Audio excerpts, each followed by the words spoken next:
YouTube, what's good, y'all boys? Hey, it's your boy Invade, and we are back again with another video. Y'all see me with my In the Lab hoodie on because your boy be cooking in Smite, you know what I'm saying? But they just dropped a new developer item deep dive type thing. And so we gonna watch this thing. Like I said, y'all already know how we do it. Y'all saw the last video. Ain't gonna be a lot of editing. We just gonna go right into that thing, react to it. Let me know if y'all want to start seeing some gameplay, bro. Right now I've been playing ranked on Twitch, and let me tell you, I am in hell on earth. I don't know what's going on with this ranked split that's happening right now, but the reset, like, yo, I had a 2300 MMR, bro. I am struggling to get over 1500 MMR consistently. Like right now I'm at like 1700, but when I tell you the games that I be losing, I be like 17-2, and I be barely winning games. 17-2. You know what I'm saying? I play a jungle carry lane. Bro, it's hard, bro. Games where I go 15-7, I already know we lost because apparently it's just you're not playing good enough, you know. But I can't carry 1-10, 1-10, 1-7, and 1-8 in a game, man. It's bad, bro. I do my rank record every time in the day and whatnot while I'm streaming, because I usually stream 8 to 10 hours a day, bro. My rank record is usually always like 6-6 in a day, or 6-7, or 7-6 on a day, but it's never like some crazy like positive, man. I don't know what's going on, and the worst part is when you be playing with people, bro, they swear up and down that they know exactly what they doing, and they don't know what they doing. Let me give you a case in point, man, and I'm going on a little ramble here before we get started, bro. All right, we're in a meta right now where when the game starts, bro, when the game starts, you do your little start and whatnot. Generally, the jungler at that point has two choices, right? He could choose to go gank solo. He could choose to go gank the duo lane, right? Reason why is because there's literally nothing else to do on the map after you do your start. You do your little yellow and the red, mid goes, you do your speed, you do the little gold little thingy, and then after that point, it's either you can stay in mid lane and soak up farm there by staying in mid lane, or you can go to the duo, or you can go to the solo lane, right?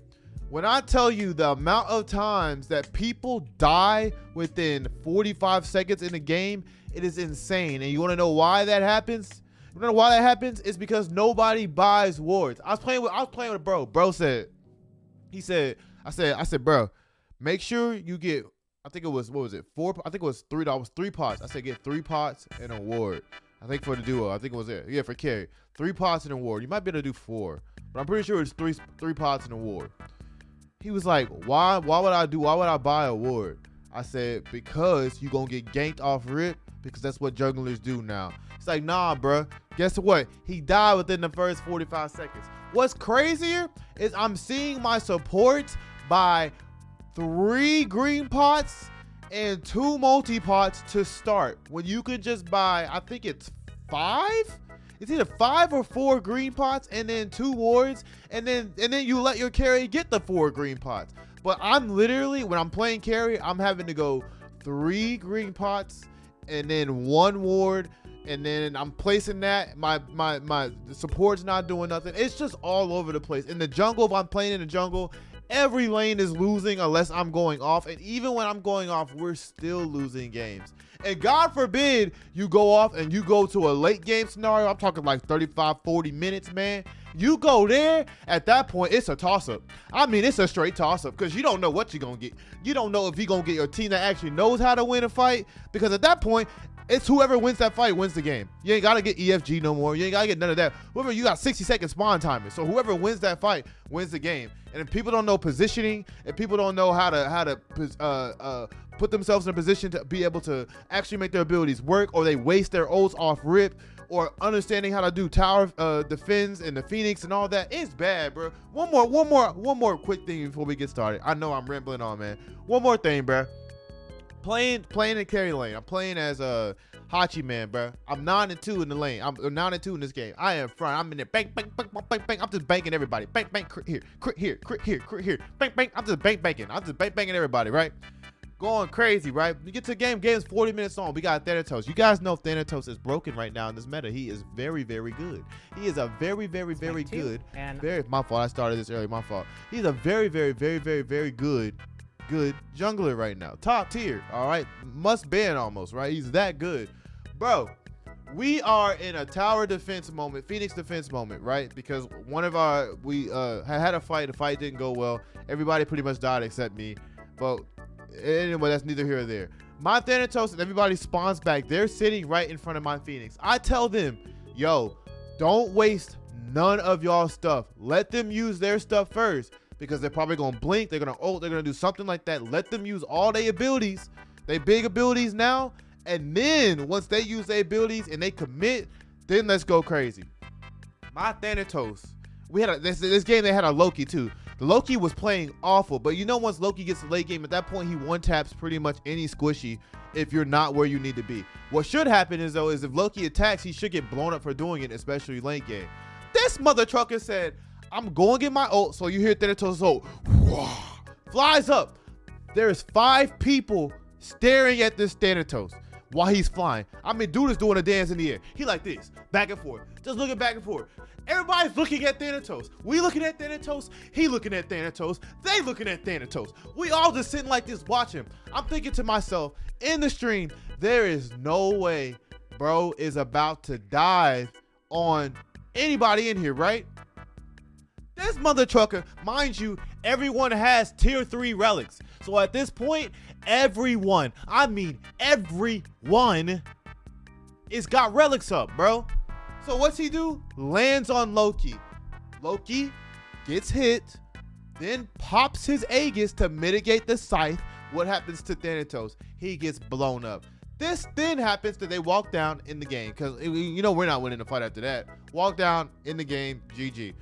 This has been my experience, but enough of me rambling on, man. If you guys want to see it, you probably don't even believe it. See it to believe it. Twitch.tv/it'sinvade. I'll put the thing up there on. You guys can see it right now. I popped up on the screen. Whatever. Let's get right into it. This is the only editing I'm gonna do, bro. Let's go. All right, come on, man. Let's go. Pon, show me something good, man. Show me something good. Show me something good. Here we go. My name is Pon. I'm the game designer on Smite 2, and I'm going to walk through the item experience for y'all. So in our current alpha, you will see the auto build flow. This is an option that you'll have at the start of the game that shows you 2 different. By the way, I am 1000% sure people in ranked right now are still doing auto build builds. I'm 1000%. Shout out to Sword Gaming, the chair. Anyway, I'm pretty sure that people are still doing auto builds, but this is cool. I like the auto build high ability damage versus auto build bruiser. I think that's actually pretty cool. That now they will have an actual build that's for different things. Now, if they keep this updated to where it's consistently changing based on what's happening in the meta of the game and the items that get buffed and get debuffed or nerfed and whatnot, this will be really cool. But obviously, what you should be trying to do, guys, especially if you're new to the Smite, is learning to build your own items, because every game changes. There's different scenarios where you may need anti-heal. There's different scenarios where you may need something that stops you from being slowed. There's different games where you may be Magi's. You may need a winged blade. That's, like I said, that stops you from being slowed if you do get slowed. Like, it actually speeds you up, like stuff like that. There's different times where different items come into play that you may not consistently build, but for a matchup, you may need to build depending on who you're going against in the game, which is why I enjoy Smite, because every game is generally not the same outside of builds right now. But yeah, let's go. Different options that you can build for your character. These have been pre-made by us that you can hop in really quickly, and you just select one. If you want to use that one, it gives you a brief rundown on what it does, or you can hit disable and you can actually go into the. I don't like this though. I don't like that your build selection cannot be changed during the match. Oh wait, it says your build selection. Okay, so hopefully you could turn off auto build still during the match. So like if you just wanted to quickly just get something on there and you're like, oh shoot, I don't know, Divine Ruin, which is right here. But oh, on my Bruiser build, I need Divine Ruin or something along the lines of that. Then you should be able to put that in if that's the case. The item store and do the full item experience there. When you go to the item store, you're actually going to see that most of the items are based off components. So rather than having the mace tree that builds into 4 mace items, you now have an axe. And this axe is the core component for. Okay, back it up. Let me see what it says. And this. Most of the items are based off components. So rather than having the mace tree that builds into 4 mace items, you now have an axe. And this axe is the core component for all strength items that exist. Oh, okay. So if you look here, here you go. So this axe is the core component for all strength items in the game. Okay. So then you have your axe, which then goes into. Is this Death's Temper off rip? Is this a start? This is a starter item. These are starters. I think these are starter items. This has got to be a starter. Okay, so this is a starter or whatever. Then you have your rage. There's your thieves. Some other stuff. I don't know what this is. Executioners. Okay, so basically anything that has power, you click tier 1, it's going to show everything else on there. which makes it's an entire thing. So it's easier to kind of look at and go through versus having to go through all these different, I guess, chains of items that are available, which I think makes it a lot easier. And so when you hit that button, you'll see a whole bunch of builds into, and that's how you determine what stats you want to go. So if you aren't sure exactly what you want in Smite 2, you can build an axe knowing that you want strength, and then maybe you want to get some attack speed. So you build a bow to give you some attack speed. Well, now you can see that you have those 2 items in your inventory. You can see what they build into, and that'll naturally kind of guide you to the item that you were trying to go for in the first place. Well, I don't like the way that Pawn explains that, because in all honesty, and I've had people do this in rank too. There are times where, and I guess maybe it's new people in rank, which I don't understand how this is new people in rank that do this. But I've had times where people literally have unfinished items in their build. Like it's like they have tier 2 of Jotun's blade, and they go into a different item. Just so you guys know, if you're new, you always want to try to finish one item and then go to the next item. Never tier 1 of this, then tier 2 of that, then tier 3 of a different item, and then another tier 1 item. That's not what you want to do. You want to try to finish an item one by one and then go through. So the way that he explained this, I don't like how he explained that, because he explained it from the point of having an axe and then getting another thingy, and that's not how you want to play the game. So the main item stat changes are going to be strength and intelligence. You are familiar with this as physical power and magical power, but the main difference is all your characters can build both. There's no item restriction, so there's no you're only building physical power items or only magic power items. And that's actually a massive difference. If you're really thinking about it, the fact that now every character can build everything, obviously you're going to have some character stats that are going to flow better in abilities as well, that are going to flow better in certain things. Like, obviously, you could have, I don't know, let's just call it, I don't know, we're just going to do Geb. You can have Geb build a support, which is what he's naturally guarding, what he's supposed to build, right? And he's going to do great in that role because he's going to have those natural, statistics and everything. But you can actually now make Geb be a crit build or crit Geb if you wanted to, right? So you can have Geb with attack speed, and then add in some rage and add in some Deathbringer or whatever you want to add, and really have like Geb in the jungle if you wanted to. Now, is that a troll build? 1000%, yes. Or is it? Is it not a troll build?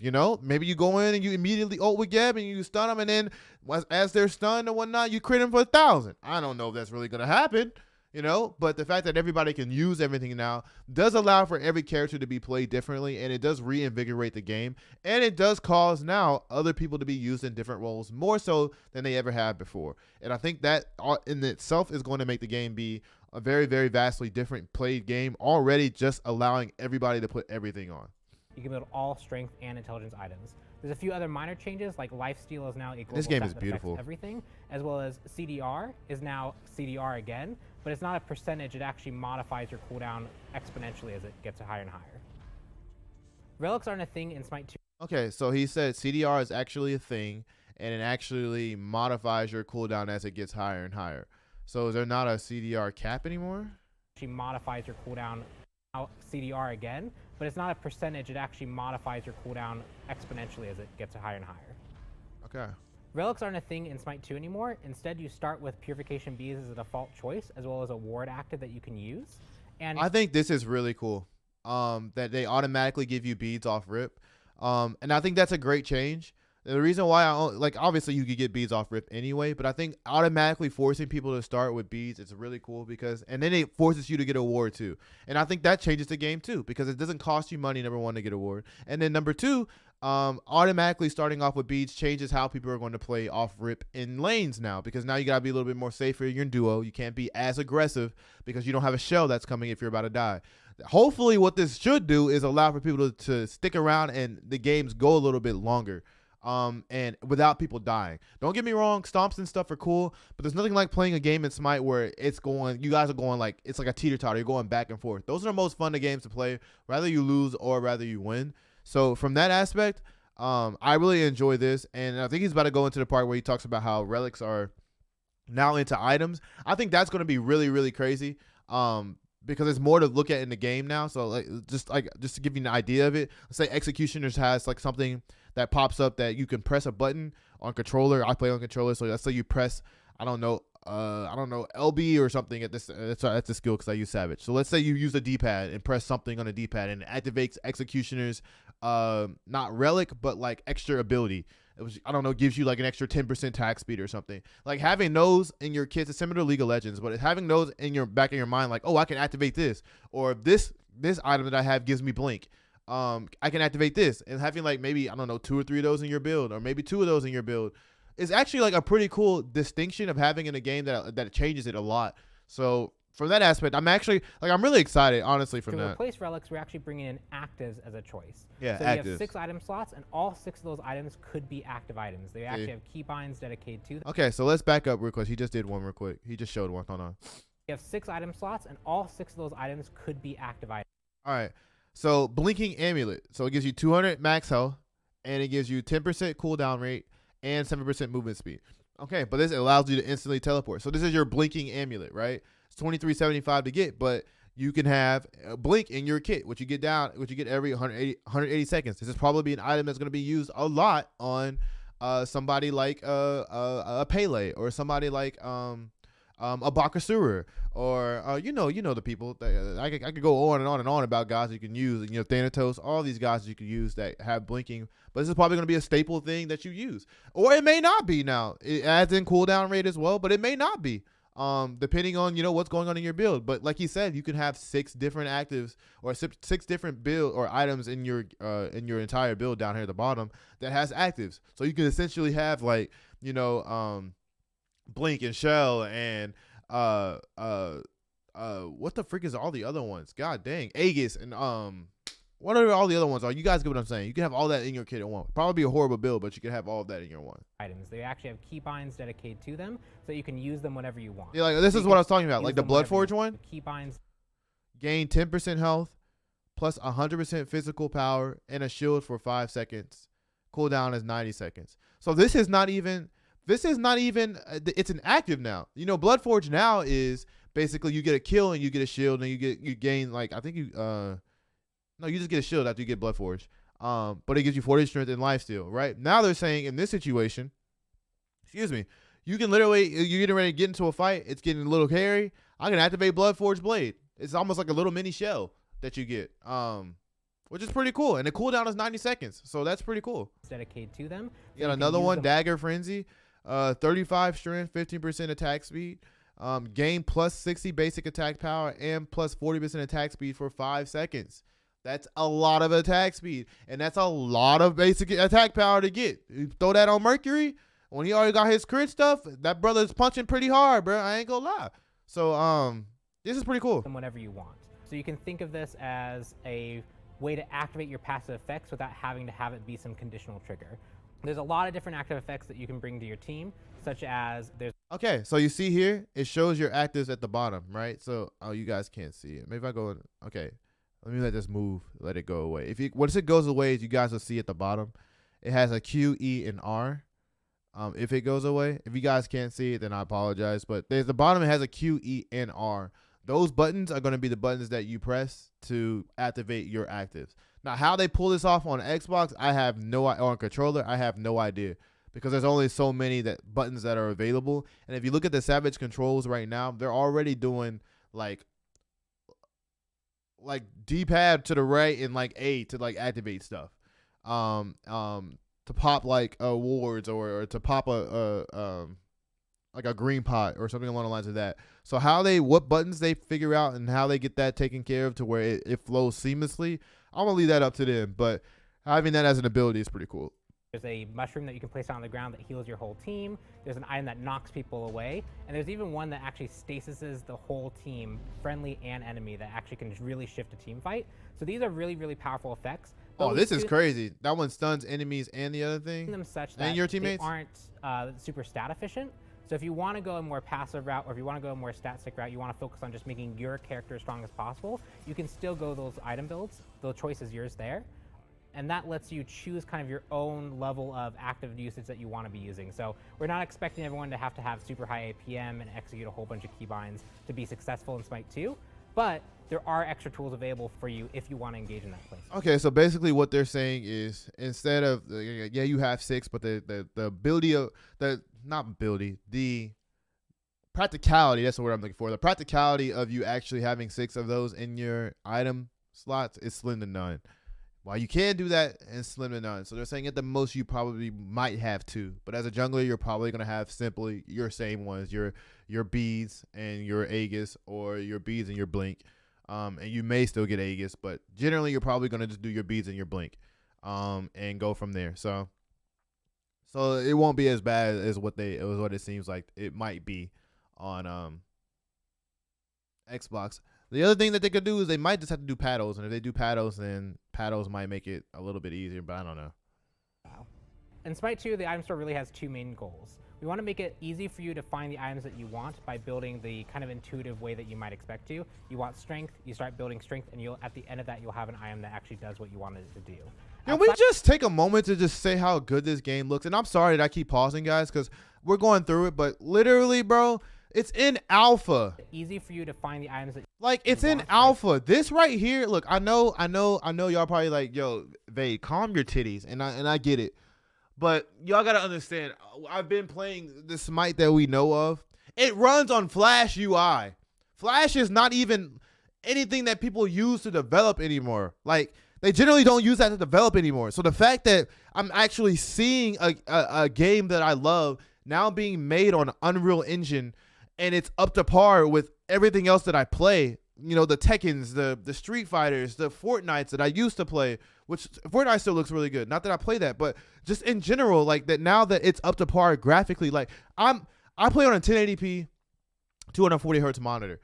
If I ever get the money, you know, God, please, you know, send some money my way. If I ever get the money, I generally want to literally invest into like a 4K monitor that has like 120 hertz just so I can experience the game in all its glory, because 1080p is great, but it's not doing me justice anymore. And I want to experience this game in the way that the game is supposed to be designed to experience it, man, because godly does this game look good, man, and it's in alpha. We probably about another 11 months before the game comes out.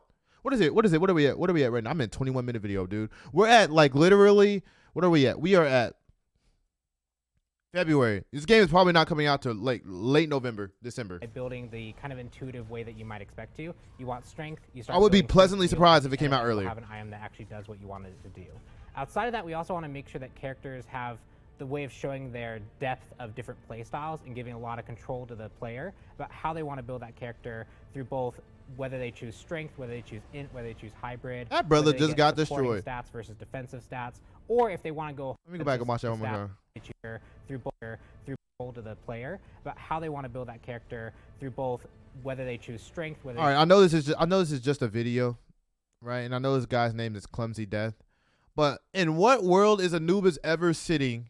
What world is Anubis ever sitting in front of the lane while Kukulkan is right in front of him? It's never happening. Anubis is always on the side so that he can throw his little thing and spit on you. And if he don't want to do that, he's running right onto the side to wrap you, then spit on you and throw his little stuff on you. This situation right here would never happen. The only way this is happening is if he's running away. This would never happen. Through both whether they choose strength, whether they choose int, maybe if you're brand new to the game, whether they choose hybrid, whether they get supporting stats versus defensive stats, or if they want to go a whole active play style that has a whole bunch of active. That is so cool with really Ymir, by the way. Round out weaknesses in their team. We want to make sure that that's something that players can easily. Wait a minute, you see Bacchus's burp? Weaknesses in their team. We want to make sure that that's something that players can easily grab onto and utilize and not be. That's so cool, man. That's so cool. That's that players can easily grab onto and you guys see the damage numbers? Their team. We want to make sure that that's something that players can. I don't even know what that means. What's the damage number? Like, because it has something by it. That can I'm really gonna pause it real quick. Round out weaknesses in their team. Okay, you see that? I wonder if that's like the intelligence that he was talking about, damage number thing.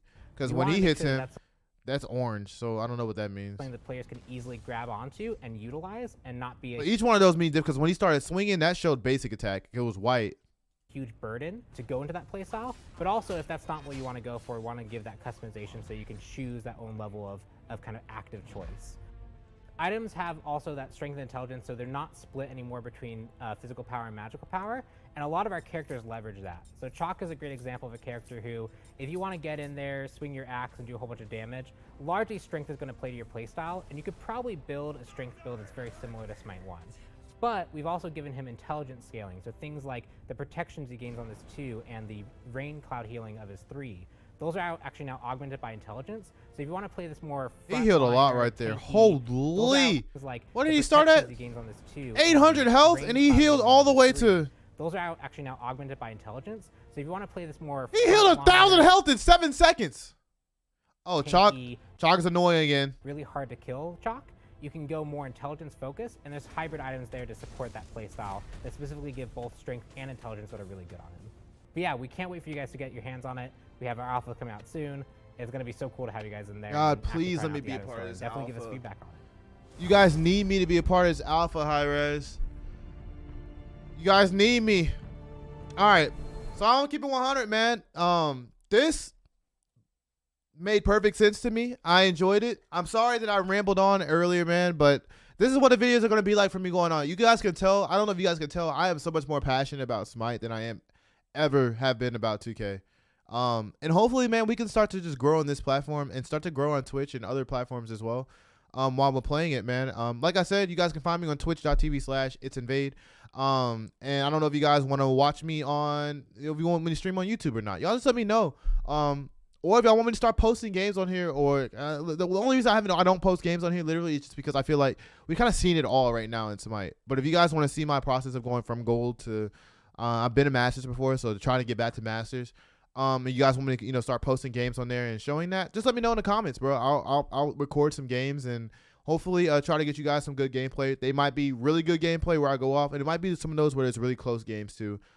Just to kind of showcase you guys what I can do, and stuff like that. So anyway, thanks for watching. If you guys made it all the way this far, if you did, I appreciate it. Shout out to you guys that showed support on the other video. And like I said, I'm gonna be out because this is a 26-minute video, and holy crap, is it long. But like I said, I am just passionate about Smite. I enjoy the game. This is the way I nerd out, and I'm in the lab, bro. So I will see you guys in the next video, bro.